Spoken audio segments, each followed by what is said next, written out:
आप कह रहे हैं कि भाई ट्रंप जो है, ट्रंप क्या कर रहे हैं हम क्या नहीं जानते। अब ये भी है, मैंने पढ़ा किसी अखबार में कि विदेश मंत्री से पूछो तो कहते हैं कॉमर्स मिनिस्टर से पूछो, कॉमर्स मिनिस्टर से पूछो तो कहते हैं विदेश मंत्री से पूछो। पूछें तो पूछें किससे, यही नहीं समझ में आ रहा है। अब किरण रिजिजू बेचारों से क्यों पूछें, उन्हें तो उनसे तो इसका कोई मतलब नहीं है। तो जवाब कौन देगा, जवाब कौन देगा, ये मैं कह रहा हूँ। तो मेरा इनसे यही कहना, यार नीरज शांत रहो है। तो हमारा ये कहना है कि हमें तेल खरीद की आज़ादी होनी चाहिए।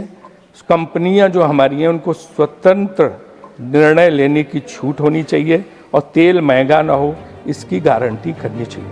ये देखिए यहाँ पे जयशंकर जी बैठे, विदेश नीति का विस्तार कुछ है, इधर कुछ हुआ है कि पता नहीं क्यों विदेश नीति में कई बार ऐसे दौर आते हैं। हमारा बड़ा मुश्किल समय, हम कहते हैं कि आज हम विश्व गुरु हैं। गुरु वो होता है जिसके शिष्य होते हैं।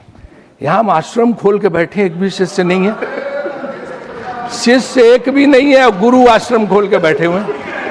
अभी जो यार नीरज प्लीज चुप रहो, कुछ नहीं करेंगे दोबारा, शांत रहो है। तो ये जो है, आप बताओ जब युद्ध हुआ, किसी एक देश ने, छोटे मोटे देश ने हमारे सपोर्ट में बयान दिया?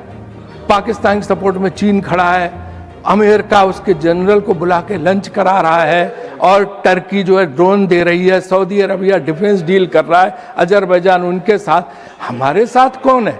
एक आदमी नहीं, ना पड़ोसी न कोई।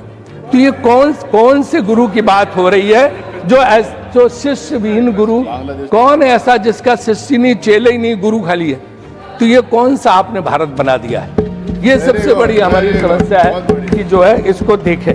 और उसी के साथ साथ मैं ये बात भी जोड़ता हूँ, क्योंकि यहाँ पे बैठे हैं माननीय विदेश मंत्री, कि बांग्लादेश के मामले में भी हमें कहीं न कहीं ऐसा रुख लेना पड़ेगा कि बांग्लादेश हमारी 71 की उपलब्धि है। एक बहुत बड़े संघर्ष के बाद भारत ने बांग्लादेश, पाकिस्तान के 2 टुकड़े हुए थे और बांग्लादेश हुआ था। आज हम बांग्लादेश को धकेल के पाकिस्तान के पाले में कर रहे हैं हर समय उसको इस तरह के, तो वो बहुत खराब हो जाएगा हमारे लिए।